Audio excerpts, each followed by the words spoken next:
Hey everyone, SweetJohnnyCage here, back with another guide for The Legend of Zelda Tears of the Kingdom. This time I'm going to show you how to enter the Great Hyrule Forest, more specifically Korok Forest. And this will allow us to gain access to a few shrines, as well as the Great Deku Tree. And if you have not already obtained it, this will start a quest to show you where the Master Sword is. But I don't want to spoil anything for that. But you don't need to do this to get the Master Sword, but it is helpful.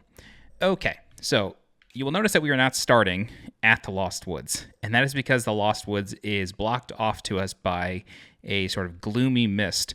And so what we need to do is fix that gloom and get rid of it.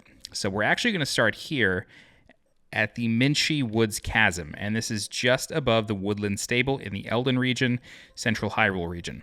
So once you're here, you want to go ahead and jump in, and then what I recommend doing is, if you do have it already, equip the Depths armor. This way you get some protection against gloom. And then I'm going to ignore the light roots just to make this go by a little bit faster. And I am going to simply run straight to where we need to go. So if we look on our map, obviously this is all blacked out. However, there are going to be some light roots in this general direction. So let me go ahead and take something off my map here. Just delete that. And then you want to just literally follow this road as you would in the depths. Place a beacon here. And then start moving towards that beacon.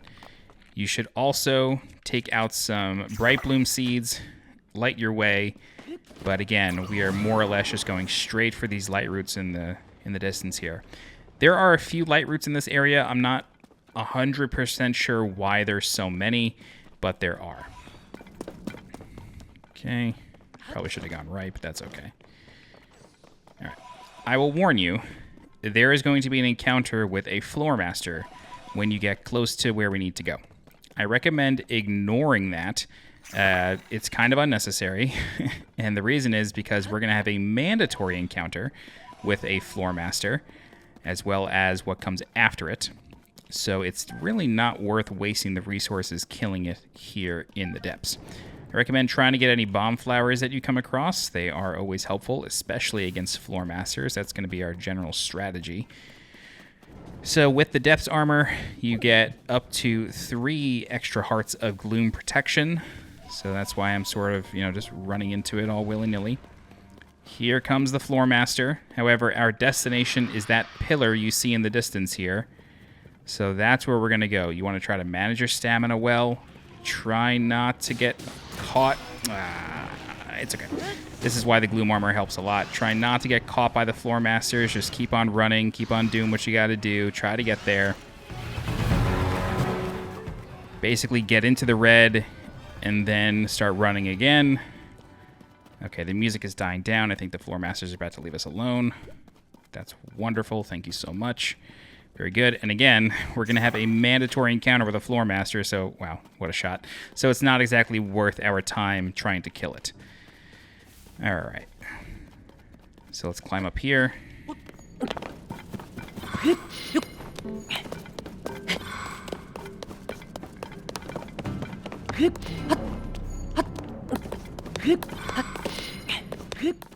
Very good. Okay, so you can activate this light root if you want, as well as all the others in the area. There's also a Coliseum right here. Recommend doing that. There's some good prizes in there. Okay, so what we're going to do is we are going to ascend up this pillar. And this is going to bring us directly into Korok Forest, right near the Great Deku Tree.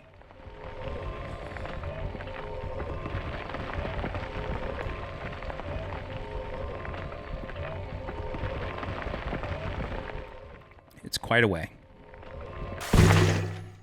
All right, so now we can exit, and we are right in front of a shrine, which we are going to activate just as a teleport. It is helpful. And you will notice that the Great Deku Tree is covered in gloom, and the purple mist is surrounding him. His mouth, however, is open, which is helpful for us. So I'm going to activate this shrine really quick, just as a teleport, but I will save this walkthrough for another time. Check the description for a link to all of the Korok Forest shrines. Okay, so what we're going to do is, from that shrine, we're just going to turn left and then go inside of the Great Deku Tree. And you will notice that there is a chasm here for us to jump into. Can you rest at the bed here? Probably not. No, it's okay. I was going to say you could rest there if you need, but I guess you do need the Koroks to be alive. Okay, so this is where our mandatory encounter with the Floormaster and the thing that comes after it starts. So if you don't want to see this and you want to deal with this yourself, stop watching and go for it.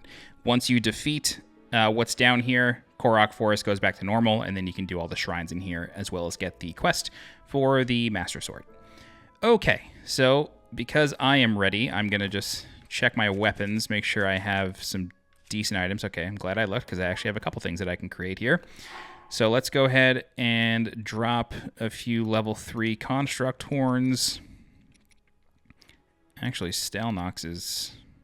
Ooh, nice. Okay, let's drop both of these, create some weapons with these.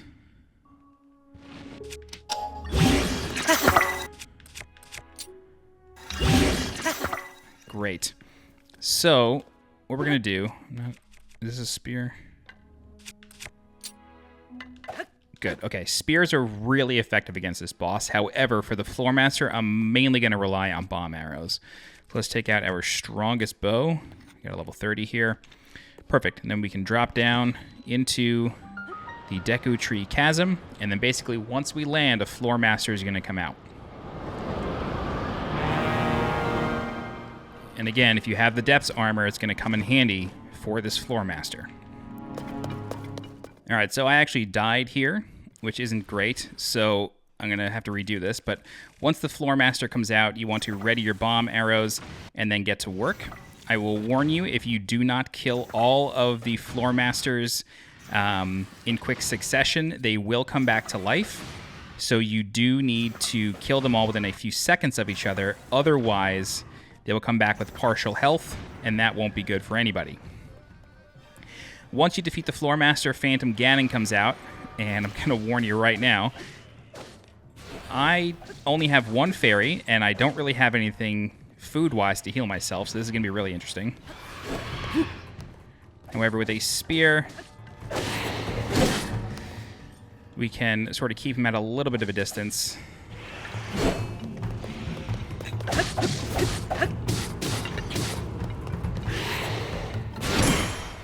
You can parry him, you can get flurry strikes on him, you can do the whole thing.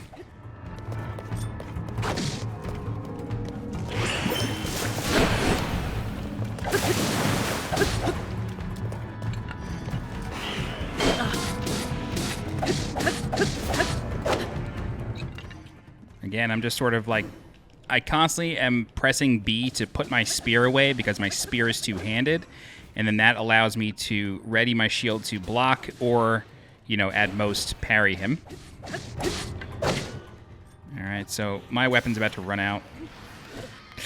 That's not great. I need to equip something else. Unfortunately, I don't... Okay, I have... Alright, I'll use this till my fairy comes into play. I'm going to try to get a flurry strike with this thing.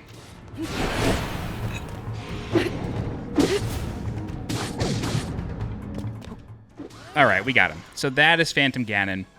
Can always be a difficult fight. Phantom Ganon will always come out when you kill a Floormaster.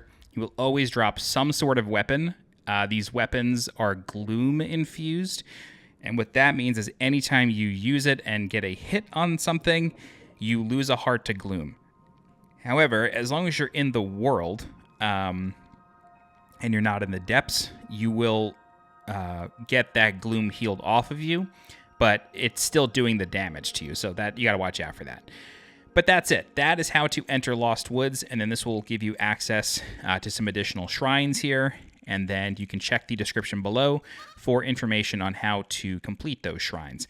If you speak with the Great Deku Tree, he will also give you a quest for the Master Sword, but again, it is not necessary to do that quest or even have that quest to get the Master Sword. There are other ways to do it.